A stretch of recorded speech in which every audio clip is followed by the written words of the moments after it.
Malam ini kita memasuki pertemuan keempat ya dengan saya, atau pertemuan ke-28 ya untuk kursus brevet PPH PPH ya. Dan khusus untuk PPH Badan ya, malam ini saya akan melanjutkan lagi ya, dan materi yang akan saya sampaikan adalah sebagai berikut. Sebentar saya share screen. Kita akan membahas mengenai kredit pajak. Ini adalah apa yang akan kita bahas malam ini. Dan malam ini ada beberapa item yang akan saya jelaskan ya. Yang pertama adalah kredit pajak dan tarif pajak, ya. Kemudian angsuran pajak tahun berjalan. Kemudian sedikit ada simulasi kasus perhitungan PPH Badan. Ya. Nah, untuk simulasi ini saya akan banyak berikan nanti di pertemuan terakhir kita di hari Jumat ya, dan di situ saya juga akan mempraktekkan bagaimana mengisi SPT PPH Badan di DJP online ya. Jadi kita akan melihat bagaimana bagaimana kita mengirimkan laporan SPT PPH Badan menggunakan sistem online yang dibuat oleh Dirjen Pajak DJP. Dan terakhir nanti kita akan melihat bagaimana penyusunan SPT PPH Badan. Baik. Nah, saya akan jelaskan pertama adalah mengenai kredit pajak, wajib pajak badan. Ya. Jadi sebenarnya apa yang dimaksud di sini? Ya. Jadi pada saat kita menyusun ya, SPT PPH Badan, tentu nanti kita akan bisa mengetahui berapa pajak terhutang ya yang harus kita bayar. Tetapi pajak terhutang yang harus kita bayar itu bisa dikurangi dengan kredit pajak tahun yang bersangkutan. Jadi maksudnya pada saat tahun tersebut, ya, saya ambil contoh misalnya kita tahun ini memiliki kewajiban untuk menyampaikan SP 22 karena saat ini 2023. Nah, pada tahun 2022 tentu kita sudah ada pajak yang pernah kita bayarkan. Ya. Nah, inilah yang dimaksud dengan kredit pajak. Nah, pajak-pajak yang bisa nanti menjadi pengurang untuk pajak terutang, ya. Dan apa saja yang akan menjadi pengurang? Nah, yang pertama ini adalah PPh pasal 22. Nah, ini biasanya dilakukan oleh perusahaan-perusahaan di bidang importir, ya, atau juga beberapa kegiatan usaha yang ada di bidang lain. Nah, ini mereka biasanya membayar pajak untuk impor namanya. Nah, ini masuk dalam kategori PPh pasal 22. Nah, ini nanti akan menjadi pengurang dari pajak yang terutang. Dan yang berikutnya adalah PPh pasal 23. Ya, di sini yang termasuk dalam pasal 23 ya, itu adalah pemotongan seperti PPh dividen, ya, kemudian bunga, royalti, sewa. Ya, ini masuk di PPh pasal 23. Nah, yang menjadi kredit pajak ya, yang selain yang dua di atas adalah PPh pasal 24.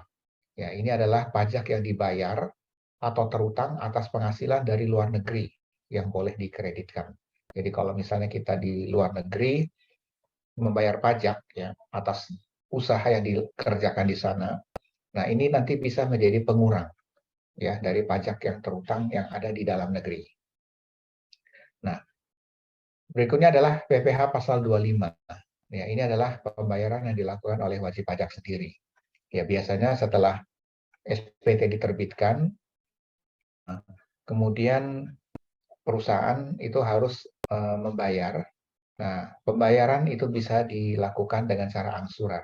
Ya, artinya dari PPh terutang itu nanti dibagi 12 dan itu per bulan akan bisa kita cicil. Nah, ini yang nanti disebut dengan PPh pasal 25 ya. Jadi ini yang disebut dengan pembayaran yang dilakukan oleh wajib pajak sendiri. Nah, yang berikutnya adalah PPh pasal 26 ayat 5 ya. Ini adalah pemotongan pajak atas penghasilan yang tidak bersifat final. Ya. Nah, Untuk sanksi administrasi ya berupa bunga, denda ya dan kenaikan serta sanksi pidana ya yang berupa denda ya,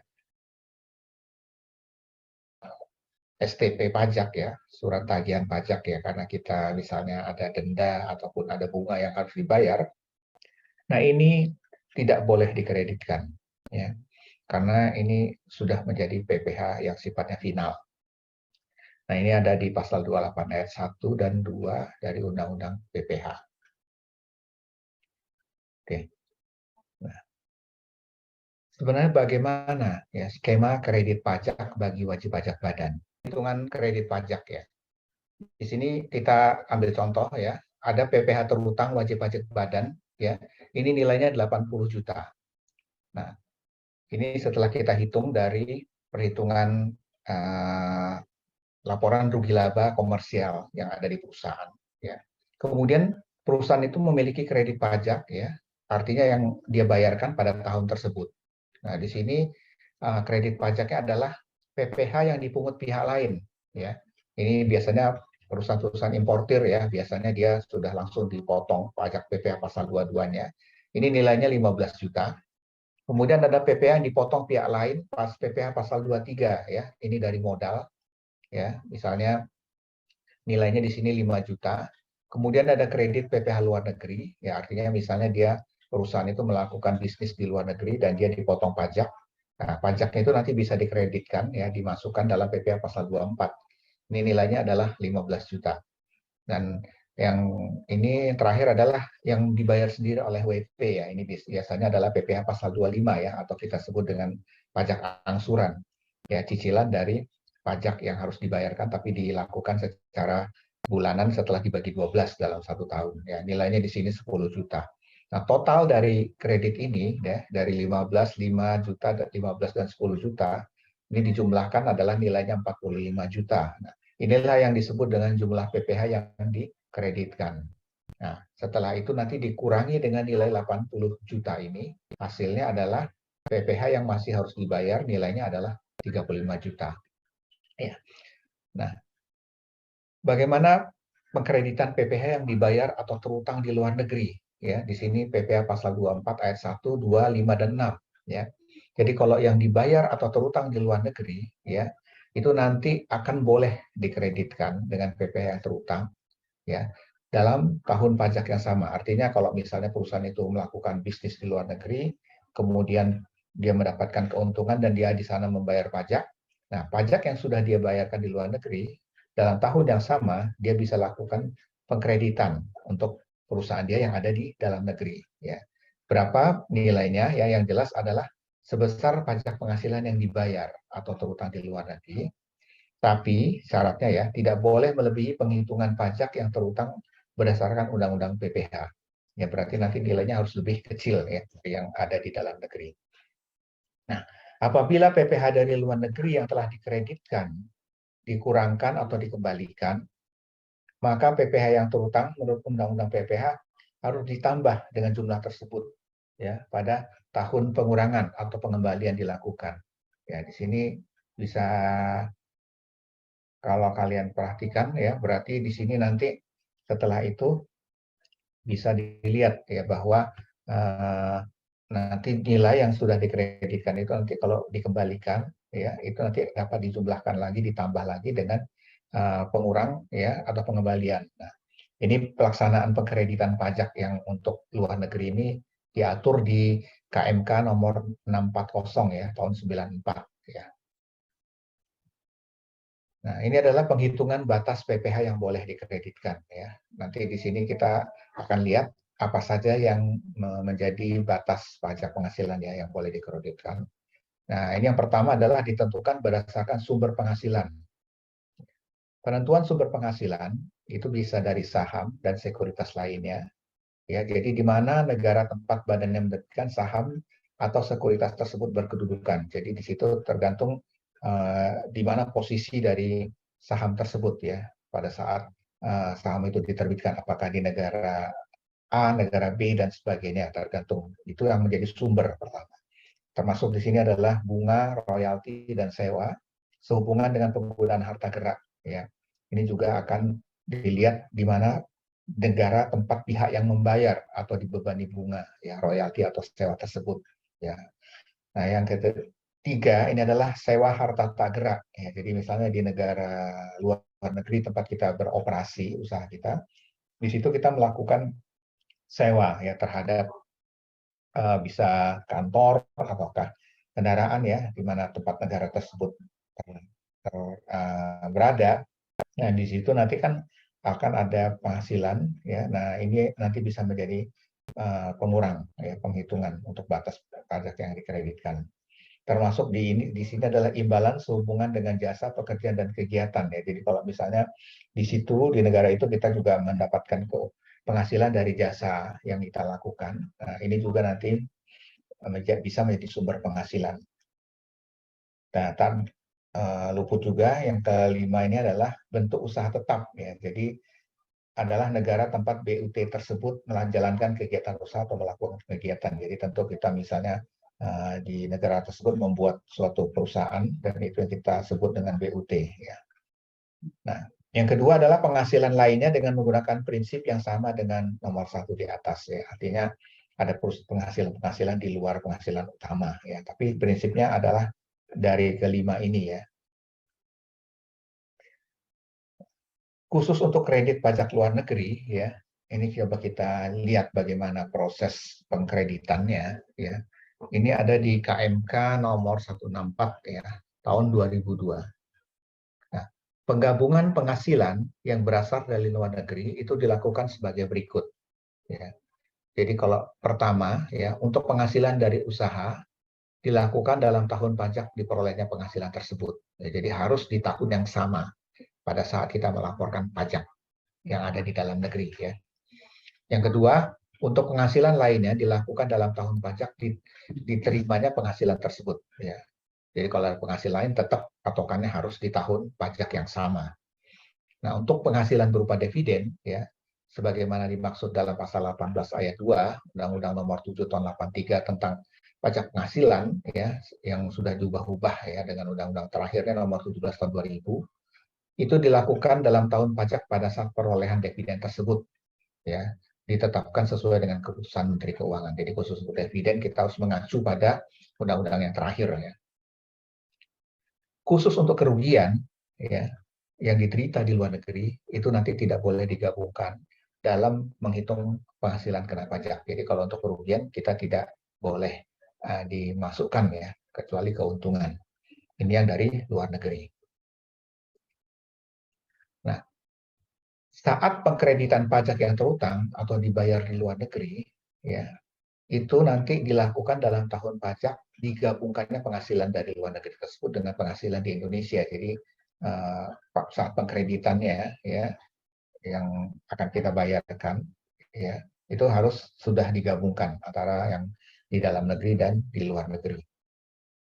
Nah, untuk jumlah pajak luar negeri yang dapat dikreditkan ya paling tinggi sama dengan jumlah pajak yang dibayar ya atau terutang di luar negeri ya tapi tidak boleh melebihi jumlah tertentu. Nah, apa yang dimaksud ini dengan jumlah tertentu ya ini adalah hasil perbandingan antara penghasilan dari luar negeri terhadap penghasilan kena pajak ya dikalikan dengan pajak yang terutang atas penghasilan kena pajak ya, jadi nanti ilustrasinya bisa kalian lihat dari contoh nanti ya apa yang dimaksud di sini ya.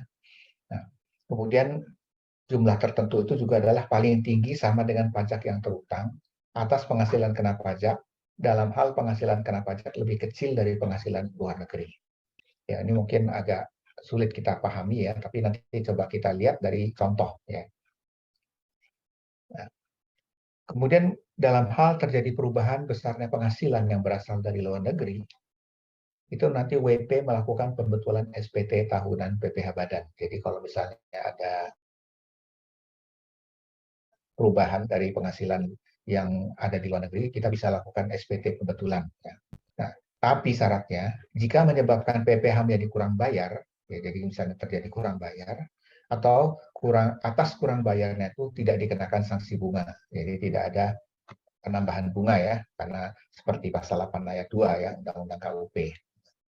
Tapi jika mengakibatkan PPh-nya lebih bayar, ya, nanti dikembalikan kepada wajib pajak setelah diperhitungkan dengan utang pajak. Ya. Jadi nanti bisa di klaim kembali ya untuk yang lebih bayar.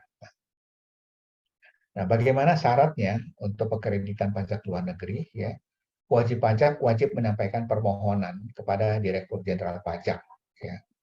Apa saja yang menjadi persyaratannya? Yang pertama adalah laporan keuangan dari penghasilan yang berasal dari luar negeri. Jadi harus ada laporan laba ruginya lah, neracanya yang ada dari luar negeri itu untuk perusahaannya. Ya. Kemudian ada fotokopi surat pemberitahuan pajak yang disampaikan di luar negeri ya. Jadi tentu kita juga harus mengikuti sistem pajak yang ada di luar negeri ya, di mana tempat kita berada. Nah ini nanti harus difotokopi ya. Termasuk kalau kita melakukan pembayaran pajak di luar negeri ya, dokumen pembayarannya juga nanti harus dilampirkan. Oke. Adalah hasil usaha di Singapura ya, sebesar 800 juta. Nah, yang kedua, ini dividen atas pemilikan saham pada X Limited di Australia sebesar 200 juta, yaitu berasal dari keuntungan tahun 1998 yang ditetapkan dalam rapat pemegang saham tahun 2000 dan baru dibayar dalam tahun 2001. Ini yang B ya. Nah, kita nanti akan lihat mana yang boleh kita gabungkan, mana yang tidak.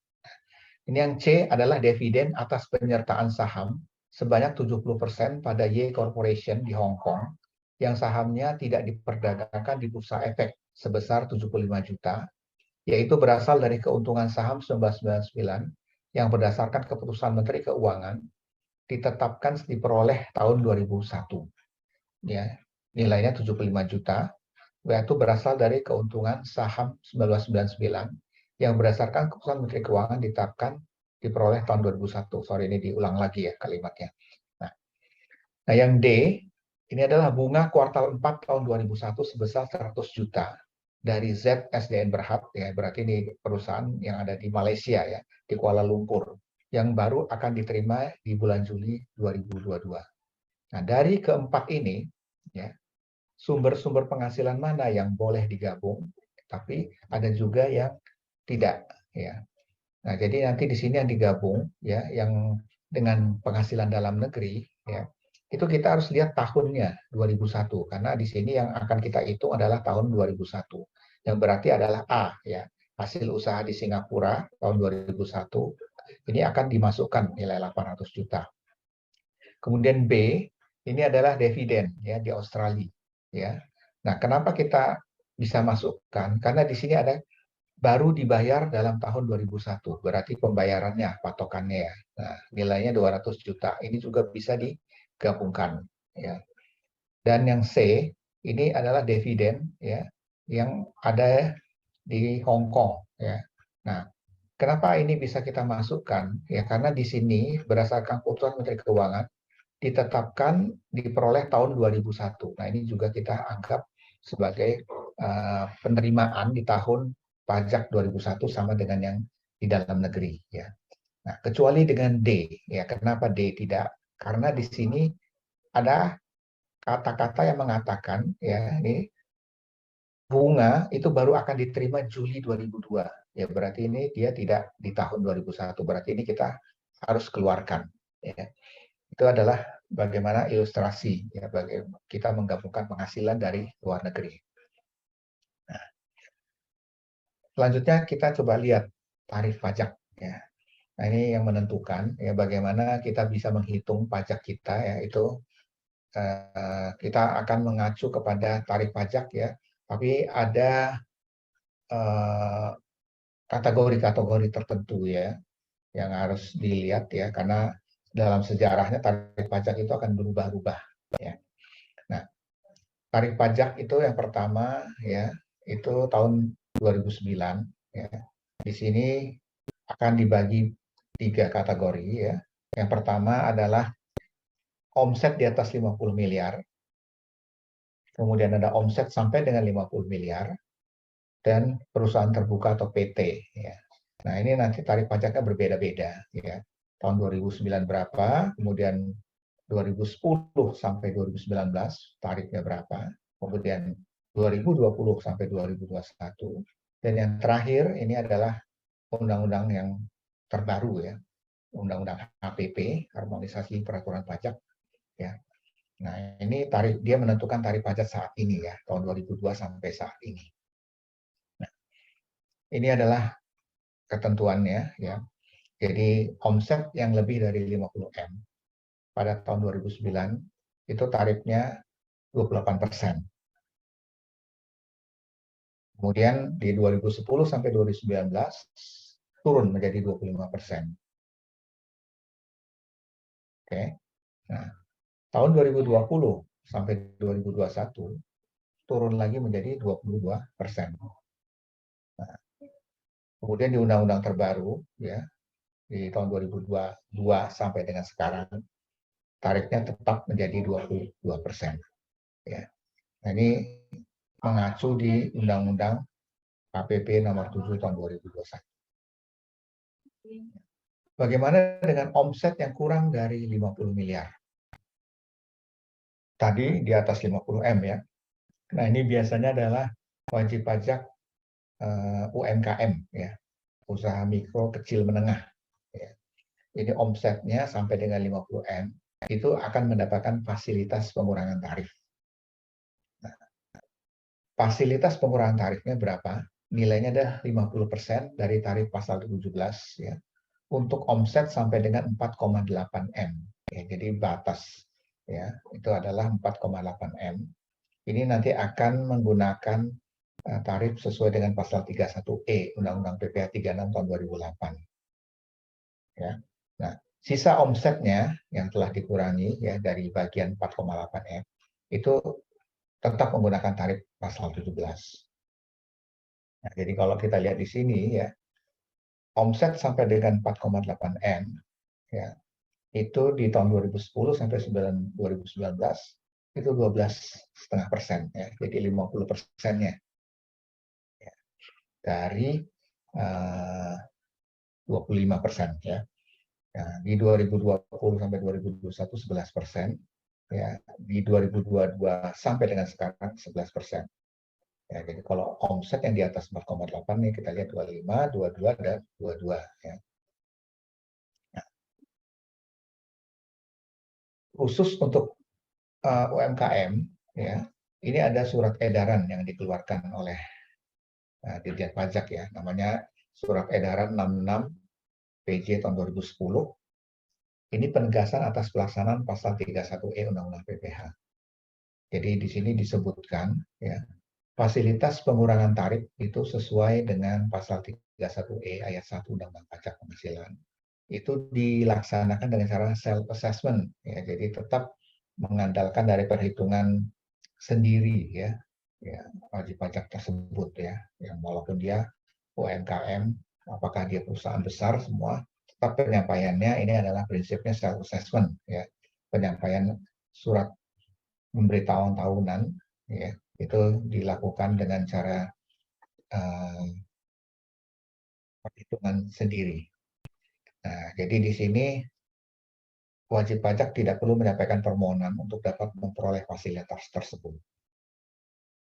Nah, kemudian batasan peredaran bruto sampai dengan 50 miliar adalah sebagai batasan maksimal peredaran bruto yang diterima atau diperoleh wajib pajak badan dalam negeri untuk dapat memperoleh fasilitas pengurangan tarif sesuai dengan pasal 31E ayat 1 Undang-Undang Pajak Penghasilan.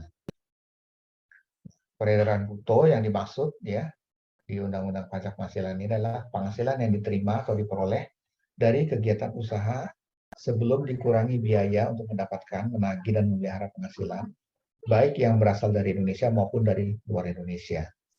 Ya, di sini yang pertama adalah penghasilan yang dikenai PPh yang sifatnya final, kemudian penghasilan yang dikenai pajak penghasilan yang tidak bersifat final, dan yang ketiga penghasilan yang dikecualikan dari objek pajak.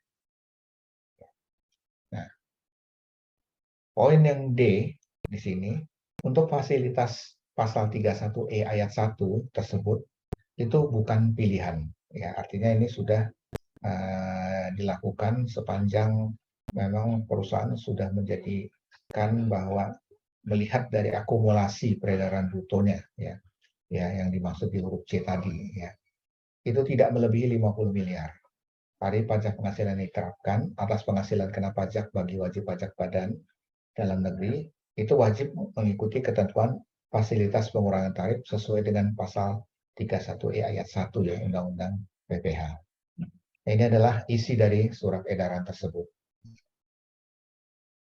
Nah, ini kita coba ambil ilustrasi, contoh bagaimana menghitung PPH badan dengan omset di bawah 50M.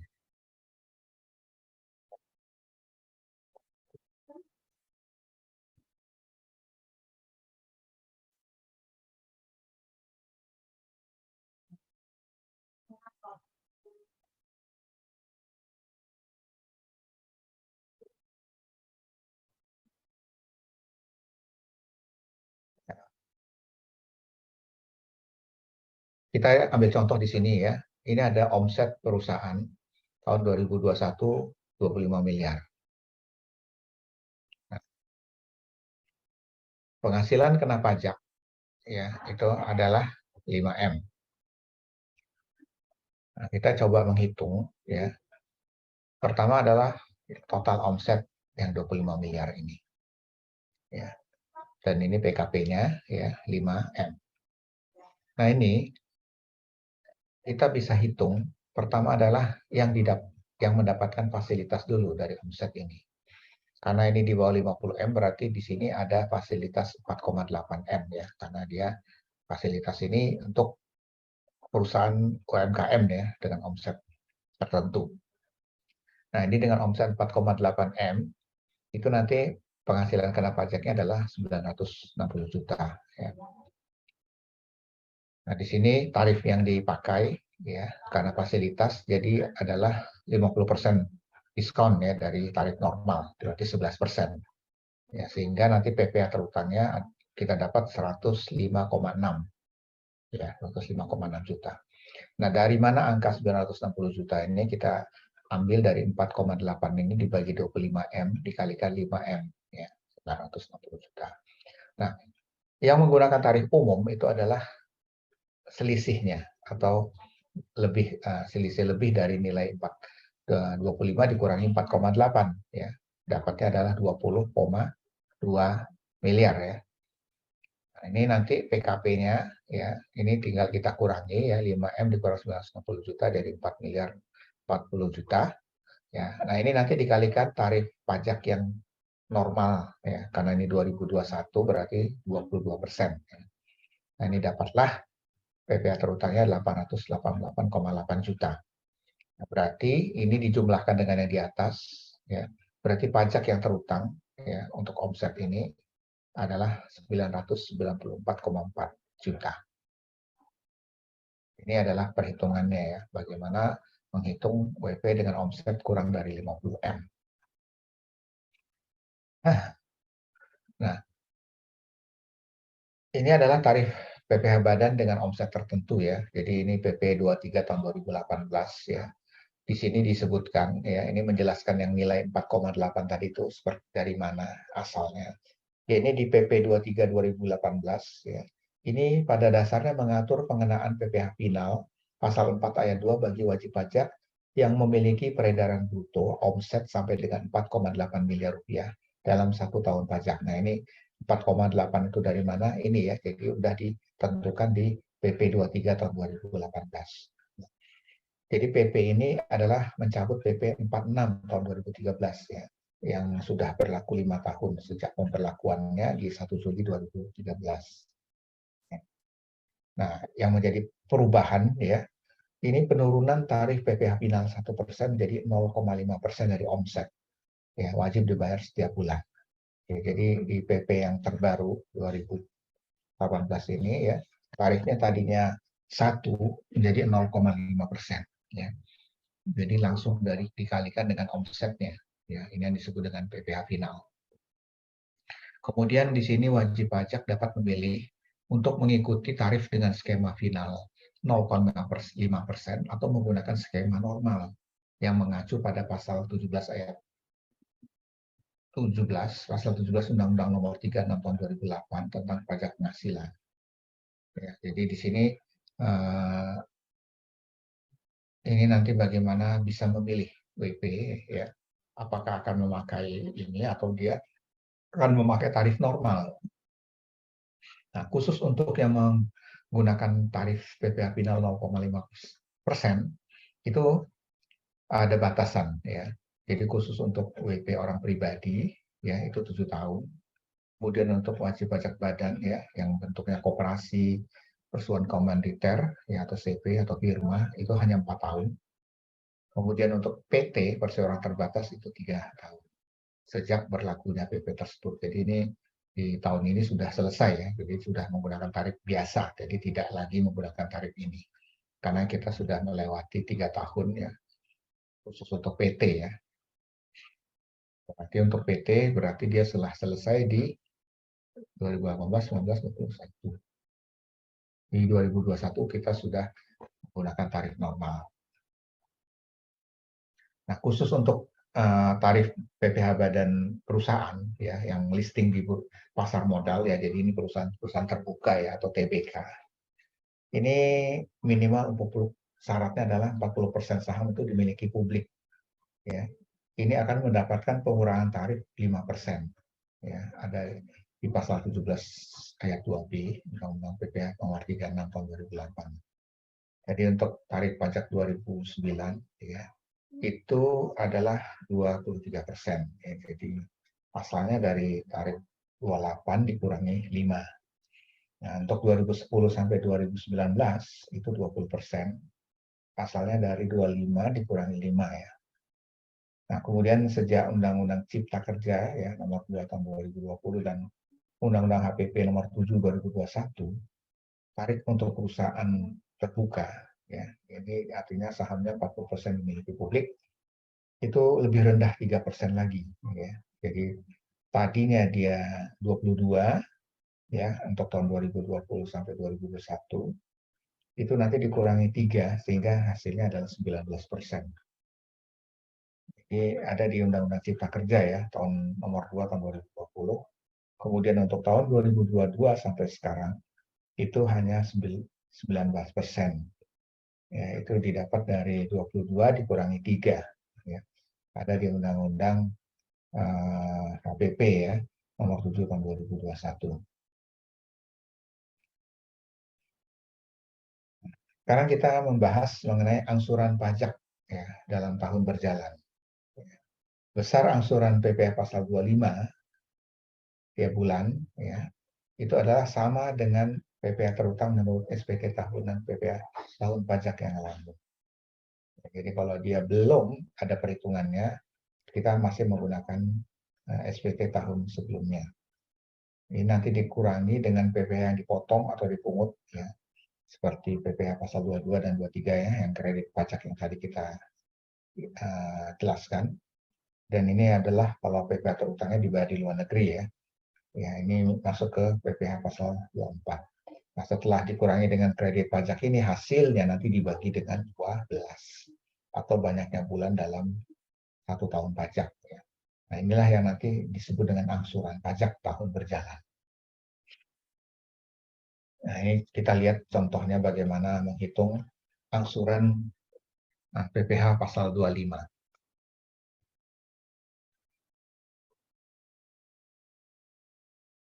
Di sini PPh terutang menurut SPT tahunan 2006 sebesar 50 juta. Nah, dikurangi PPh yang dipungut pihak lain 10 juta. PPh yang dipotong pihak lain di pasal 23 ya 17.500.000. Kredit PPh luar negeri ya pasal 24 7,5 juta. Ini kurangi dijumlahkan hasilnya adalah 35 juta. Kemudian dikurangi dengan PPh terutang ya 50 juta dikurangi 35 dan ini selisihnya 15 juta.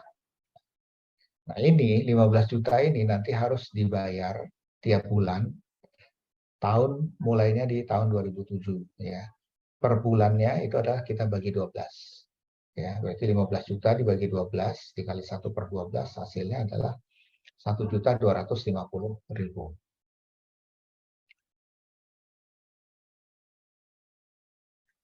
Nah, untuk angsuran bulanan untuk bulan sebelum batas waktu penyampaian SPT tahunan PPh itu sama besarnya dengan angsuran pajak untuk bulan terakhir dari tahun pajak yang lalu. Ya. Ini kita ambil contoh di sini. Ini SPT tahunan PPh 2020 disampaikan di Maret 2021. Angsuran PPh Desember 2020 itu 1 juta. Nah, maka besarnya angsuran untuk bulan Januari 2021 dan Februari 2021 ya, itu adalah mulainya 1 juta ya.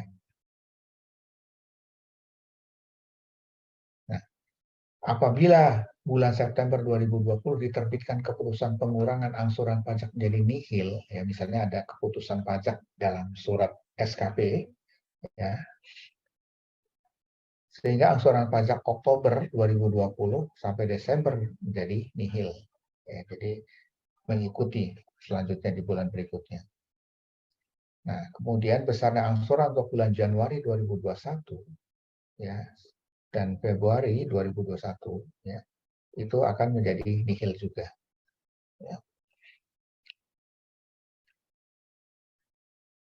Nah, ini adalah ketentuan lain ya. Jadi angsuran PPh pasal 25 apabila dalam tahun pajak berjalan, diterbitkan SKP untuk tahun pajak yang lalu ya. Jadi di sini angsuran pajak dihitung kembali berdasarkan SKP tahun pajak yang lalu. Berlaku mulai berikutnya setelah bulan penerbitan SKP. Ya. Jadi di sini ada contoh berdasarkan SPT tahunan PPh 2020 besarnya angsuran pajak adalah 1.250.000. Tapi di Juni 2021 diterbitkan SKP tahun 2020. Jadi ada penerbitan surat ketetapan pajak ya di tahun 2020 yang menghasilkan angsuran setiap bulannya jadi 2 juta. Nah, berarti 2 juta itu nanti akan mulai dibayar ya itu adalah di Juli 2021 nilainya. Itu bagi ilustrasinya seperti itu ya. Nah, untuk angsuran PPh pasal 25 tahun berjalan ya, dalam hal-hal tertentu ya, itu Dirjen Pajak berwenang menetapkan angsuran pajak dalam tahun berjalan ya, apabila WP berhak atas kompensasi kerugian. Ya, jadi misalnya ada surat bahwa berhak atas kompensasi kerugian, maka di situ bisa dilakukan angsuran pajak ya. Kemudian WP memperoleh penghasilan tidak teratur. SPT tahunan PPh tahun yang lalu disampaikan setelah lewat batas waktu yang ditentukan. WP membetulkan sendiri SPT tahunan PPh yang mengakibatkan angsuran bulanan lebih besar ya, dari angsuran bulanan sebelum pembetulan. Kemudian WP diberikan perpanjangan jangka waktu penyampaian SPT tahunan PPh. Dan terakhir adalah terjadi perubahan keadaan usaha atau kegiatan WP. Ya, di sini harus ada ketetapan dari Dirjen Pajak ya, apabila ada hal-hal yang terjadi seperti ini di bawah ini. Nah, khusus untuk penghitungan angsuran PPh pasal 25 tahun berjalan ya, dalam hal tertentu terdapat penghasilan tidak teratur. Misalnya di sini ya, adalah keuntungan selisih kurs dari utang piutang dalam mata uang asing atau keuntungan dari pengalihan harta atau equitable gain, capital gain sepanjang bukan merupakan penghasilan dari kegiatan usaha pokok serta penghasilan lainnya bersifat insidentil. Ya, jadi ini di sini hal-hal yang berhubungan dengan penghasilan yang tidak teratur, berarti yang kadang-kadang ada ya di sini. Nah, kemudian apabila terdapat penghasilan tidak teratur dalam tahun pajak yang bersangkutan, misalnya penghasilan dari sewa atau kontrak mobil, ya, maka angsuran bulanan PPh pasal 25 untuk tahun pajak 2020 dihitung berdasarkan penghasilan neto seluruhnya, dikurangi dengan penghasilan tidak teratur tersebut. Yang dari keputusan Dirjen Pajak nomor 537 ya tahun 2000 tanggal 29 Desember tahun 2000. Nah, untuk angsuran PPh pasal 25 bagi WP tertentu Ya, ini di sini Menteri Keuangan berwenang menetapkan penghitungan besarnya angsuran PPh pasal 25 ya, untuk WP baru, wajib pajak bank, ya, kemudian BUMN, BUMD, kemudian wajib pajak tertentu lainnya. Ini adalah berdasarkan ketentuan wewenang dari Menteri Keuangan menetapkannya. Nah, WP juga bisa melakukan permohonan pengurangan PPh pasal 25. Ya. Ini adalah ada syaratnya. Ya. Di sini jika diproyeksikan dalam tahun berjalan akan terjadi penurunan laba kena pajak. Ya. Jadi misalnya perusahaan sudah memprediksi bahwa tahun ini sepertinya ada pengurangan laba ya. Ya bisa jadi karena penjualan menurun ataupun situasi ekonomi yang tidak menentu ya. Nah, di sini akhir tahun berarti nanti akan ada kelebihan pembayaran PPh pasal 25 ya. Nah, di sini wajib pajak dapat mengajukan permohonan penurunan angsuran PPh pasal 25 ya. Nanti dilampiri dengan proyeksi laba pada akhir tahun dan alasan terjadinya penurunan laba ya. Keputusan nomor 357 ya, 2000. Nah, di sini isinya adalah PPh terutang tahun berjalan kurang dari 75% dari PPh terutang tahun sebelumnya yang menjadi dasar perhitungan PPh pasal 25. Nah, kemudian sesudah 3 bulan atau lebih berjalannya suatu tahun pajak. Nah, untuk Per nomor 10 tahun 2009 itu memberikan kesempatan pengurangan PPh pasal 25 tahun pajak 2009 akibat perubahan keadaan ekonomi global. Ya, jadi dibatasi pengurangan PPh pasal 25 hanya sampai 25% untuk angsuran PPh pasal 25 masa Januari sampai dengan Juni 2009. Ini bagaimana kita melakukan permohonan untuk pengurangan ya, pembayaran pajak PPh pasal 25. Nah, sekarang kita coba masuk simulasi ya, perhitungan PPh badan.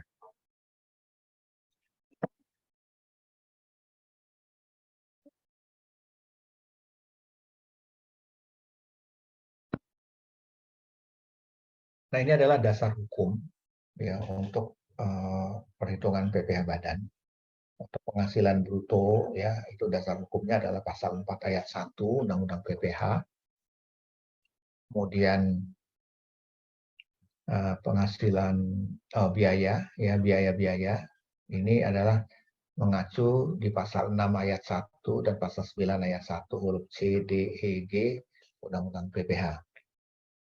Dan untuk koreksi fiskal, dasar hukumnya adalah pasal 9 ayat 1 Undang-Undang PPh. Kemudian untuk kompensasi kerugian, pasal 6 ayat 2 Undang-Undang PPh. PKP itu adalah di pasal 6 ayat 3 Undang Contoh 7 ayat 1 Undang-Undang PPh. Kemudian PPh terutang, ya, artinya dikalikan tarif PPh badan itu pasal 17 ya, ayat 2A. Kemudian nanti jumlah kredit pajak, ya itu pasal 28 dan 24 Undang-Undang PPh. Dan untuk PPh kurang atau lebih bayar ada di PPh di pasal 28A atau 29 Undang-Undang PPh. Nah, bagaimana perhitungan PPh terutang ya dengan pendekatan laporan laba rugi. Ya, ini kita refresh kembali ya minggu lalu pertemuan sebelumnya ya. Di sini yang jelas adalah dari laporan keuangan komersil dulu ya, dari laporan laba ruginya. Dari laporan laba rugi ini nanti akan kita koreksi fiskal ya. Ada nanti koreksi positif ya. Berarti di sini penambahan penghasilan komersial tapi pengurangan biaya komersial. Koreksi negatif itu mengurangi penghasilan komersial tapi menambah biaya komersial. Setelah dikoreksi ya, koreksi fiskal dari laba rugi tadi, hasilnya adalah penghasilan neto atau rugi fiskal. Nah, ini nanti dikompensasikan rugi fiskalnya dengan zakat penghasilan. Hasilnya nanti adalah penghasilan kena pajak atau PKP. Nah, ini nanti menjadi PPh terutang setelah dikalikan tarif ya. Dan nanti PPh terutang ini bisa dikurangi dengan kredit pajak ya. Itu yang PPh yang dipotong atau dipungut pihak lain atau disetor sendiri ya. Itu jadi pengurang di sini. Baru nanti hasilnya adalah PPh kurang atau lebih bayar ataupun nihil. Ya. Itu adalah proses penghitungan PPh terutang. Nah, ini adalah contoh kasus ya. Nanti untuk ujian-ujian kalian nanti adalah akan diambil dari contoh kasus seperti ini.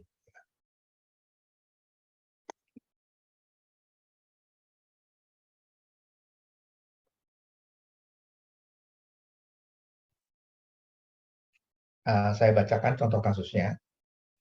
PT Anugerah Sutra bergerak dalam bisnis perdagangan kain sutra. Ya, jadi PT AS ini adalah wajib pajak badan yang domisilinya di Tegal, Jawa Tengah. Kemudian ini adalah informasi laporan keuangan komersialnya tahun 2019 ya. Ini dalam ribuan rupiah ya, berarti miliar. Penjualan ya, di sini termasuk penjualan kepada instansi pemerintah ya sebesar 200 juta belum termasuk PPN. Itu nilainya adalah 1.250 juta. Kemudian persediaan 1 Januari 2019 200 juta. Pembelian 1 miliar. Kemudian persediaan akhir di tanggal 31 Desember 2019 720 juta. Nah, yang di bawahnya adalah beban operasional perusahaan ya.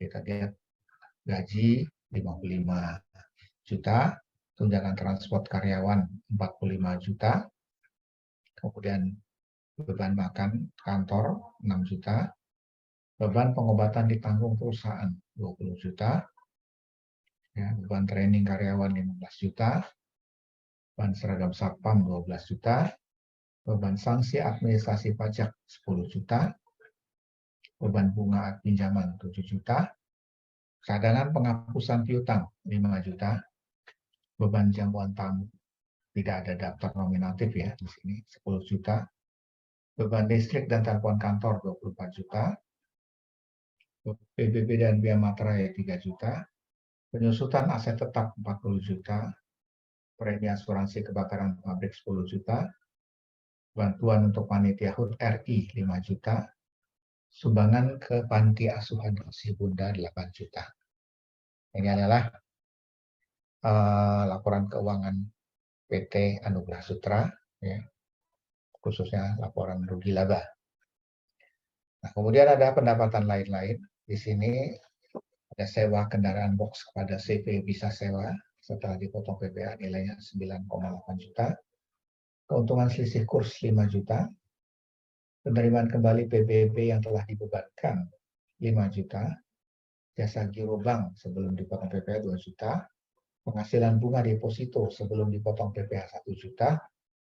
Kemudian laba neto penjualan dari Singapura ya. Ini berarti penghasilan dari luar negeri sebelum dipotong PPh oleh negara sumber sebesar 20% adalah 200 juta. Dan ini adalah asetnya ada dua ya. Ada bangunan permanen, dia dibeli tanggal 6 Juli 2016, nilainya 400 juta. Kemudian ada kelompok 1, ya, 10 Desember 2017, nilainya 600 juta. Dan ini adalah keterangan tambahan, ya.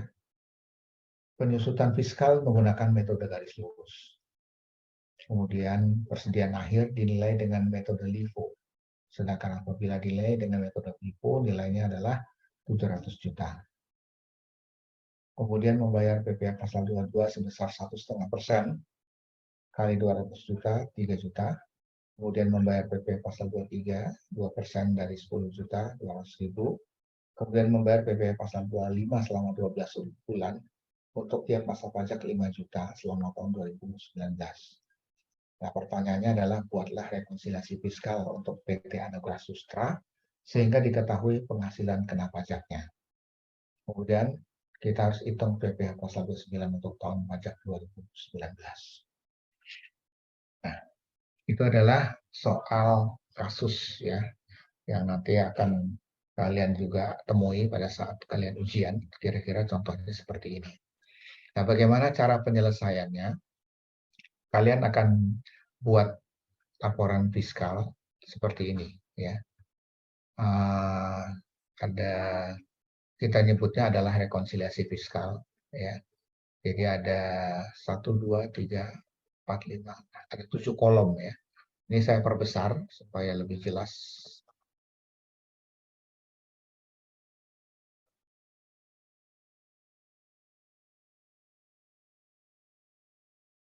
Kita lihat di sini, ya.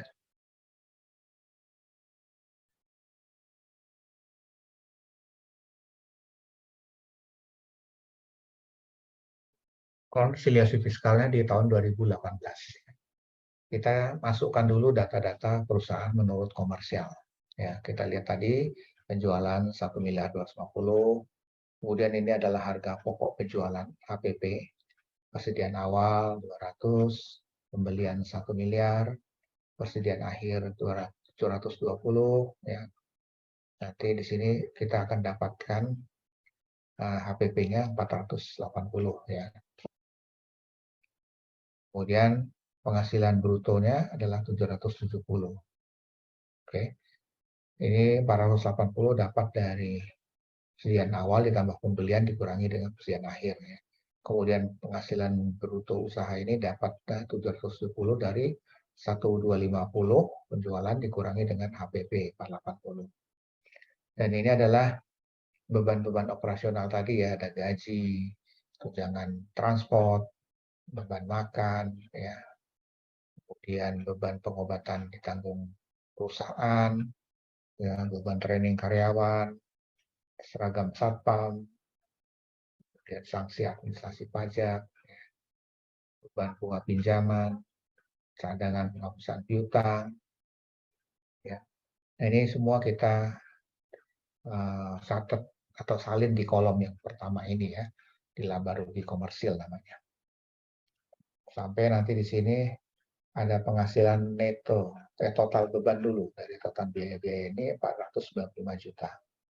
Nah, untuk penghasilan neto usaha, ya, di sini ada tadi sewa kendaraan box, keuntungan selisih kurs, ya, 5 juta, penerimaan PBB 5 juta, jasa giro bank 2 juta, penghasilan bunga deposito 1 juta. Nah, hasilnya adalah total penghasilan dari luar usaha 22.800.000. Kemudian dapatlah kita laba bersih, ya. Ya, ini dapatnya dari laba kotor, ya, dikurangi biaya operasional dan ini, ya, penghasilan dari luar usaha. Laba bersihnya menjadi 517.800.000. Dan ini ada penghasilan dari Singapura, kita masukkan di sini nilainya 200 juta, sehingga PKP-nya 717.800.000. Nah, dari beberapa item ini, ya, kita akan coba koreksi fiskal. Jadi dari data-data yang ada di sini, ya, kita akan lihat bagaimana prosesnya. Ya. Pertama adalah persediaan akhir. Di sini ada koreksi 20 juta. Ya. Ini dari mana? Ya. Tadi kita di soal menyebutkan, ya, ada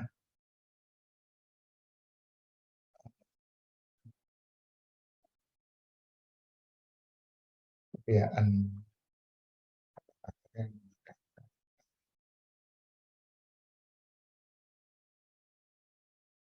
akhir dinilai dengan metode LIFO. Sedangkan apabila dengan metode FIFO, nilainya adalah 700 juta. Berarti di sini, karena perusahaan, ya, itu menganut FIFO, ya. Sedangkan LIFO sudah tidak ini lagi, berarti kita harus mengurangkan nilai ini 720 dengan 20, sehingga nanti yang menurut fiskal mengakui dengan metode FIFO, ya, itu adalah 700 juta. Nah, dari sini kita langsung bisa melihat dari sisi HPP-nya akan lebih besar, ya, berkurangnya. Sehingga nanti penghasilan brutonya menjadi 750, sedangkan yang di komersil 770. Kemudian koreksi-koreksi berikutnya adalah kita lihat dari item ini, beban pengobatan ditanggung perusahaan. Nah, ini secara pajak ini tidak diakui, ya, sehingga harus dikoreksi, sehingga dia nanti nilainya tidak ada biayanya karena pajak tidak mengakui. Yang lain ini training oke, seragam oke. Nah, untuk sanksi administrasi pajak ini juga harus dikurangkan, koreksi, karena pajak tidak menganggap ini sebagai biaya lagi, karena ini sudah final, sudah dikeluarkan. Untuk beban bunga, oke. Untuk cadangan penghapusan piutang ini juga, tadi di atas dijelaskan bahwa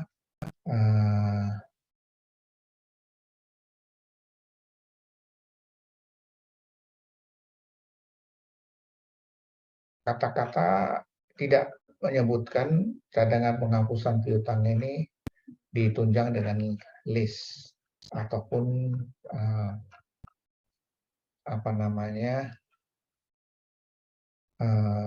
tidak didukung oleh data-data yang mana yang memang sudah tidak bisa ditagih lagi. Ya. Tapi kalau ada list yang menerangkan, ini berarti tetap akan diakui sebagai biaya. Ya, makanya karena tidak ada list berarti harus dikoreksi nilainya 5 juta. Nah, termasuk di sini adalah beban jamuan tamu, ya, tidak ada daftar nominatif. Ini juga dikoreksi, ya, karena pajak juga tidak akan mengakui biaya ini, ya, sehingga harus dinolkan.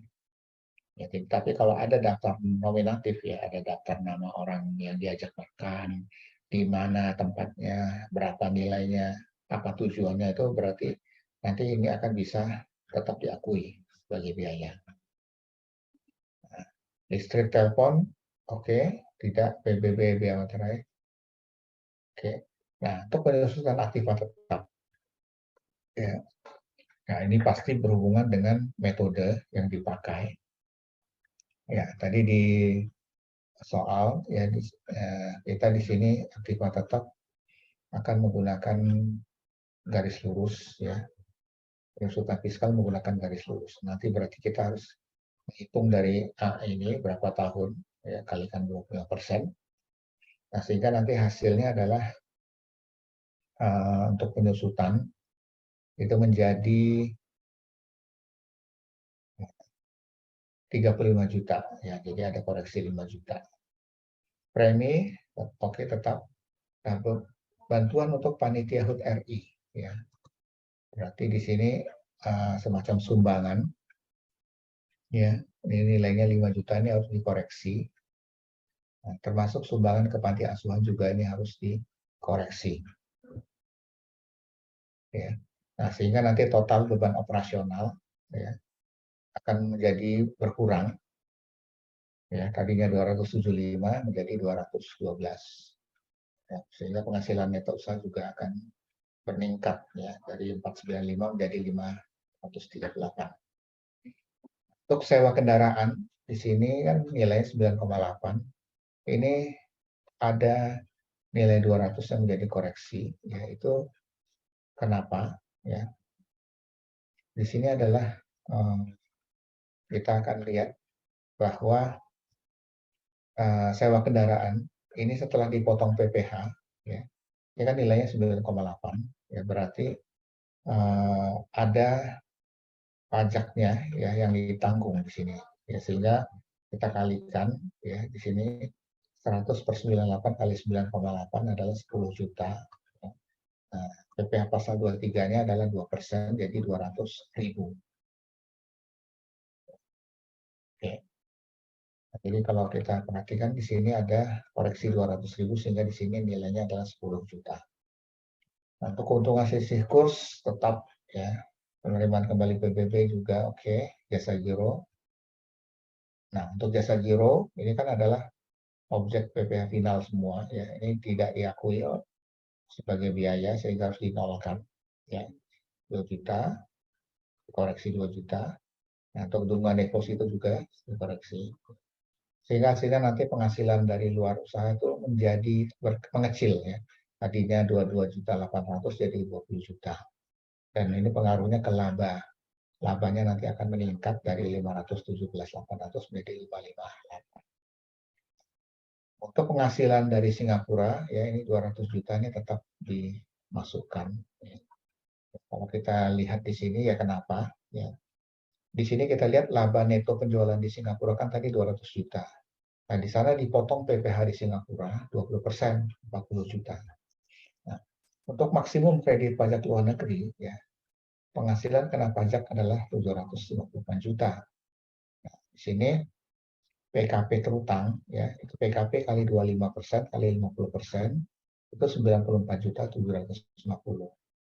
Di sini penghasilan di luar negeri kali PPh terutang, dibagi PKP hasilnya adalah 25 juta. Di sini kan hasilnya 25, ya. Dipilih nilai yang lebih kecil antara 40 sampai dengan 25 juta. Nah, jadi yang jelas yang dipilih adalah yang 25 juta, yang paling kecil. Sehingga nanti ini yang diakui tetap adalah yang 200 juta. Ya. Hasilnya adalah PKP, penghasilan kena pajaknya, ya, setelah dikoreksi menjadi meningkat ya nilainya dari 717.800 menjadi 758 juta.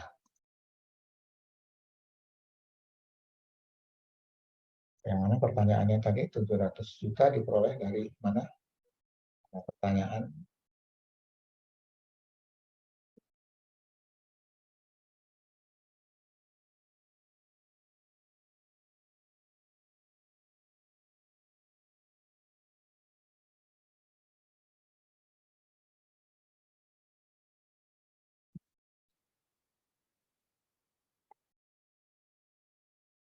Yang persediaan maksudnya.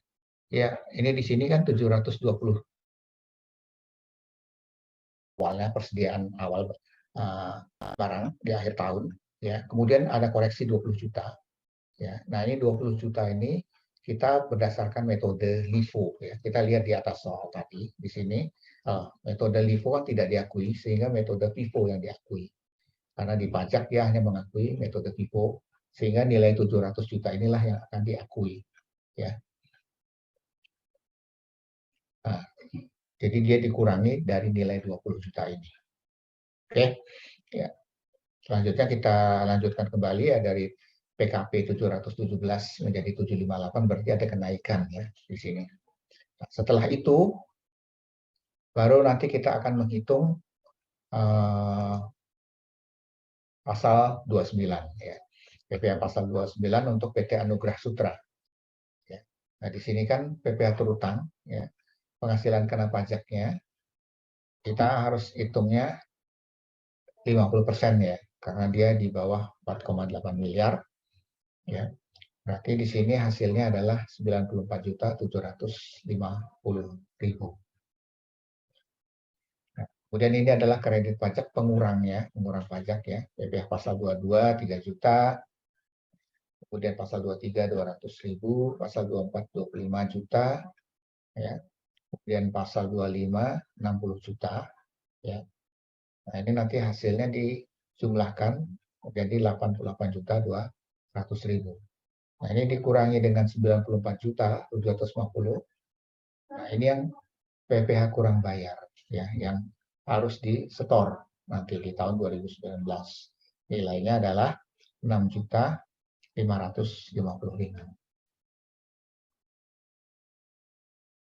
Ini ada pertanyaan lagi. Ada perhitungan beban perusahaan aset yang bisa menjadi koreksi 5 juta. Oke. Untuk perhitungan aset maksudnya. Ya, ini nanti kalian coba hitung dari data yang ini ya. Ya, karena ini kan kalian tinggal kalikan aja dengan metode penyusutan ya, yang teori yang saya jelaskan di pertemuan kemarin. Sehingga nanti hasil akhirnya adalah aset penyusutannya nanti menjadi nilainya sebesar yang di sini tadi ya, aktiva tetap penyusutan. Ya, 35 juta ini nilainya. Saya belum apa namanya ada tabelnya nanti, tapi nanti akan lebih jelasnya nanti di pertemuan hari Jumat besok nanti akan ada tabel-tabel yang akan kita bahas ya, karena ini hanya untuk sekilas aja. Nah, jadi nanti kalau kita terapkan ya di sini ya di SPT badan yang akan kita masukkan ke dalam formnya ya. Ini nanti urutannya adalah sebagai berikut ya, penyusunan SPT ini. Ya, ini ada induk SPT formulir 1771 ya. Ini di induk SPT ini nanti kita isi tahun pajaknya, identitas wajib pajaknya, kemudian perhitungan PKP-nya, perhitungan PPh terutangnya, ya. Kemudian penghitungan kredit pajaknya, penghitungan PPh kurang atau lebih bayarnya, kemudian perhitungan angsuran PPh pasal 25. Ini di formulir induk. Kemudian di lampiran 1, ya di formulir 17711, ini adalah perhitungan penghasilan neto fiskal, penghasilan neto komersial dalam negeri dan luar negeri, kemudian penghasilan yang dikenakan PPh final dan penghasilan yang bukan objek pajak, penyesuaian fiskal positif dan fiskal negatif, penghasilan neto fiskal.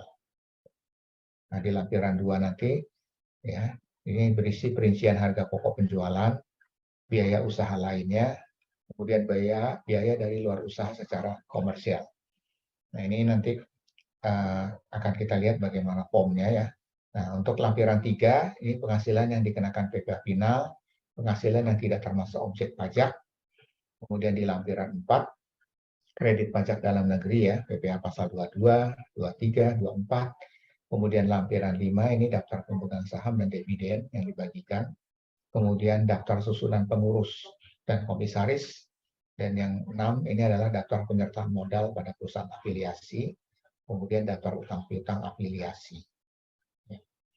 Nah, ini kalau kita lihat ya, ini hanya melihat ekualisasi ya. Ekualisasi itu maksudnya apakah data SPT badan kita nanti kalau kita cocokkan ya dengan SPT massa ya, ini nanti harus sama angkanya.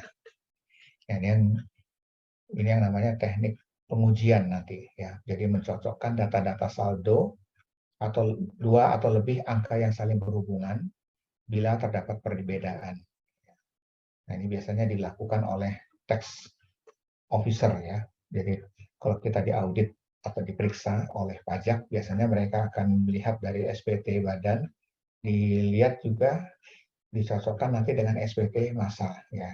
Misalnya di sini kalau untuk di SPT badan kan kita mengisi peredaran usaha atau omset. Nah, omset ini nanti akan diekualisasi angkanya dengan laporan di SPT PPN, ya, pajak penjualan. Itu contohnya. Nah, kemudian kalau untuk gaji, upah, bonus semuanya, itu nanti berdasarkan di SPT badan yang di lampiran 2. Ya. Jadi kalau untuk gaji, upah, bonus itu nanti ekualisasinya di SPT PPh pasal 21. Ya. Ini biasanya kita laporkan ya di 21. Laporan pajak upah atau karyawan gaji ya. Termasuk di sini biaya sewa ya. Ini biaya sewa nanti ekualisasinya adalah dengan objek PPh pasal 23 ya atau di PPh final pasal 4 ayat 2 untuk biaya sewa. Untuk biaya bunga ya ini nanti dilihat di SPT massa PPh pasal 23. Kemudian biaya berhubungan dengan jasa juga ini SPT massa PPh pasal 23. Ya, ini semua dilakukan secara bulanan. Ya, sedangkan SPT badan dilakukan tahunan. Kemudian biaya royalti ini di SPT massa PPh pasal 23. Ya. Nah, itu adalah sekilas ya. Mungkin nanti untuk lebih detailnya akan saya jelaskan di pertemuan hari Jumat ya dalam kasus ya, dalam latihan soal ataupun kasus nanti kalau kalian akan melakukan ujian. Oke, ada yang ingin kalian tanyakan? Silakan. Mungkin ada yang kurang jelas, bisa ditanyakan kembali ke saya.